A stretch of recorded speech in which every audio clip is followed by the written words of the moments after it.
0 నుంచి స్టార్ట్ అవ్వండి, అన్ని డిగ్రీ ఆఫ్ 2 స్థిర సరి పవర్లు ఉన్నాయి అన్నీ కూడా కూడండి. a ప్లస్ సి, ఇంకోటి ఇక్కడ b, a plus C is equivalent to b.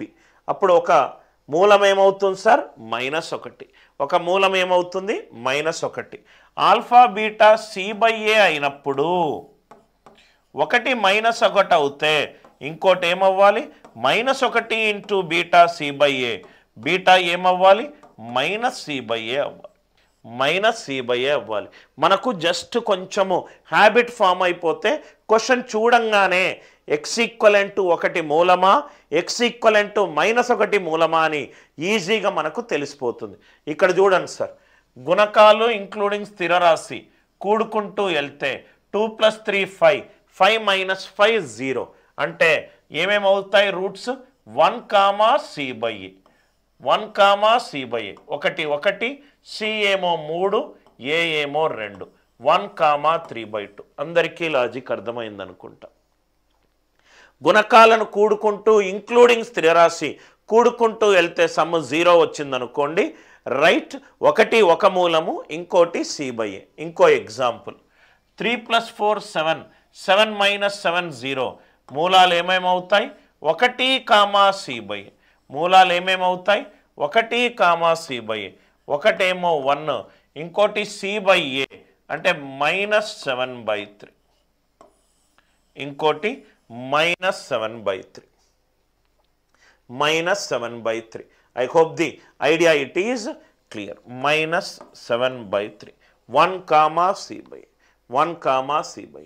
Are you all with me? ఇక్కడ కూడా చూడండి సార్, a plus c, 3 + 4 7, 7 = 7 అంటే -1, c/a, -1, -4/3, -1, -4/3. ఈ రెండు చాలా ఇంపార్టెంట్ కండిషన్లు. ఐ థింక్ కాన్సెప్ట్ అర్థమవుతే చాలా ఈజీగా మీరు ఈ ప్రాబ్లమ్స్ చేయొచ్చు. మళ్ళీ చూడండి సార్, రైట్. 2 + 3 = 5, 2 + 3 = 5. రూట్స్ ఏమవుతాయి? -1, -c/a, -1, c ఏమో 3, -1, -3/2, -1, ఇంకోటి 2 - 7 - 5 = -5. a + c = b కండిషన్ ఉంటే -1, -c/a, -1, -7/2, -1, c/2. థియరీ అందరికీ అర్థమైందనుకుంటా.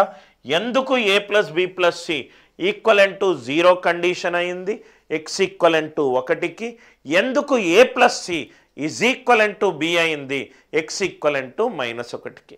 Concept clear? ఇప్పుడు దాని నుంచి కొంచెము లెవెల్ 2లోకి వెళ్దాం. ఇది చూడండి సార్, చాలా ఇంపార్టెంట్. ఒక సమీకరణం ఇచ్చాడు, అది ఈ ఫాములో ఉంది. b - c × x² c - a × x plus a minus b is equivalent to 0. b minus c into x square c minus a into x plus a minus b equivalent to 0. ఇది ఈ formula ఉంది. మొత్తము గుణకాలు including చరరాశి కూడండి sir. b minus c plus c minus a plus a minus b. minus a plus a cancel. minus b plus b cancel. minus c plus c cancel. గుణకాలను కూడుకుంటూ including స్థిరరాశి కూడుకుంటూ వెళ్తే నాకు 0 వచ్చింది. అంటే నాకు రూట్స్ ఏంటేంటి సార్? 1, c/a. 1, స్థిరరాశి బై x² ముందున్న coefficient. దీంట్లో 1, c ఏంటి sir? a minus b. a ఏంటి సార్? x² ముందున్నది. b minus c. b minus c. 1, a minus b by b minus c. కానీ ఇక్కడ మూలాలు సమానం అన్నాడు. అంటే 1 equivalent to a minus b by b minus c. a minus b is equivalent to b minus c. a plus c is equivalent to 2b. a plus c is equivalent to 2b. A plus C equivalent to 2b అంటే ABC ఏ శ్రేణిలో ఉన్నట్టు, అంక శ్రేణిలో ఉన్నట్టు. అంక శ్రేణిలో రెండు వరుస నంబర్ల మధ్యలో తేడానే constant. b minus A is equivalent to C minus B, 2b is equivalent to A plus C. చాలా ఇంపార్టెంట్. కొన్ని సంవత్సరాల క్రిందపు ఒక ఎగ్జామ్లో వచ్చింది. క్వశ్చన్ ఏంటంటే ఇది సమీకరణం సార్, ఈ సమీకరణానికి మూలాలు సమానమవుతే ఏబిసిలు ఏ శ్రేణిలో ఉన్నాయి? అంక శ్రేణి, గుణశ్రేణి, హరాత్మక శ్రేణి. ఫస్ట్ ఆఫ్ ఆల్ ఈ సమీకరణం చూడంగానే x² ముందున్న గుణకము, xకి ముందున్న గుణకము అండ్ స్థిరరాశి 3 కూడితే నాకు 0 అయింది. 3 గనక కూడితే 0 అవుతే నాకు రూట్స్ 1, c/a. సి అంటే ఇక్కడ స్థిరరాశి ఏ మైనస్ బి, ఏ అంటే x² ముందున్న గుణకము b minus C, 1, a minus B by b minus C. ఈ రెండు మూలాలు same. 1 equivalent to a minus B by b minus C, A plus C equivalent to 2b వచ్చింది. అంటే ఏబిసి ఏ శ్రేణిలో ఉంది?